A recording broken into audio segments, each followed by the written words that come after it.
Admission season, বাচ্চার admission নিয়ে আপনি খুব চিন্তিত কোন প্রতিষ্ঠানে দিবেন।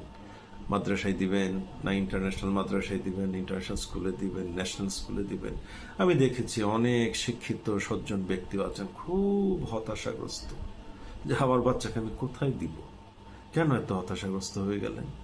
আপনার বাচ্চা থাকুক না, ক্লাস 5 পর্যন্ত আপনার কাছেই থাকুক। মানহীন স্কুলে দেওয়ার চেয়ে আপনার কাছে থাকলে অনেক ভালো, অনেক নিরাপদ। সে বাচ্চাকে নিয়ে আপনার প্রকৃতির মাঝে যাবেন, প্রকৃতিতে ছেড়ে দেন, বাচ্চাকে খেলাধুলা করুক, মানুষের সাথে মিশুক, আত্মীয় স্বজনের সাথে ইন্টারাকশন হোক। আপনি বাসায় তাকে পড়াবেন যে সেটাও আপনি তাকে বুঝতে দিবেন না যে আপনি পড়াচ্ছেন। কেন এইরকম মেন্টালিটি? কেন আমাদের যে বই সামনে নিয়ে আমি বাচ্চাকে বলবো পড়ো পড়ো? না, পড়াশোনা ছোটদের জন্য একটা সিস্টেম।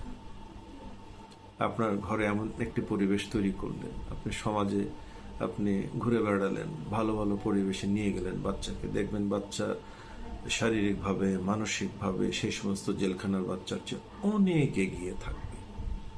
আমি আপনাকে নিশ্চয়তা দিচ্ছি অনেক এগিয়ে থাকবে।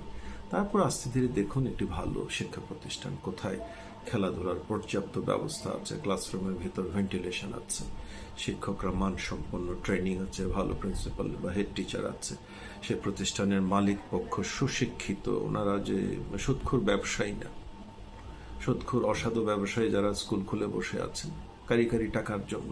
আপনি বাচ্চাকে দিয়ে খুব আনন্দে আছেন, বাচ্চা তো ইংলিশ বলছে, তো বাচ্চার ক্ষতি হচ্ছে, সে ক্ষতি টের পাবেন অনেক পরে। আপনার অনেক সচেতন পিতামাতার সন্তানরাও অনেক ক্ষেত্রে ঝরে পড়ছে, সে হিসাব শিক্ষক হিসাবে আমাদের কাছে আছে, আপনি হয়তো জানেন না। কাজে আপনার হতাশ হওয়ার কারণ নেই। রাদার আপনি বাচ্চাকে না দিয়েই আপনি ভালো কাজ করবেন যদি সেটা মানহীন শিক্ষা প্রতিষ্ঠান হয়। আর যদি মান সম্পন্ন শিক্ষা প্রতিষ্ঠান হয় তাহলে অবশ্যই দেবেন।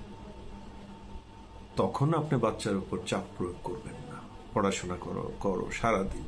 আমি দেখেছি অনেক আত্মীয় স্বজন বাচ্চা খেলাধুলা করছে, খুব আনন্দ করছে, পিতামাতা বললেন না আগামীকাল তার পরীক্ষা আছে, আর খেলতে দেওয়া যাবে না।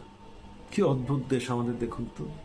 বাচ্চা ইনস্টিংক্টিভলি সে শিখছে প্রকৃতির কাছ থেকে, মানুষের কাছ থেকে, খেলাধুলা থেকে। সেই বাচ্চাকে জোর করে ছিনিয়ে নিয়ে আপনি জেলখানার মধ্যে ভরে দিলেন যে পড়ো। শিক্ষা প্রতিষ্ঠানগুলো এগুলো করছে না, এমনটি করবেন না। তারপরে এনজিও স্কুল আছে, ওই হারামখোর এনজিওদের স্কুল শিক্ষার নামে বাচ্চাগুলোকে নষ্ট করে দিচ্ছে, বাচ্চাদের নামে বিভিন্ন দেশ থেকে ভিক্ষা আনছে, ভিক্ষা এনে ওনারা খেয়ে ফেলছে। তো এসব শিক্ষা প্রতিষ্ঠানে কেন দিলেন?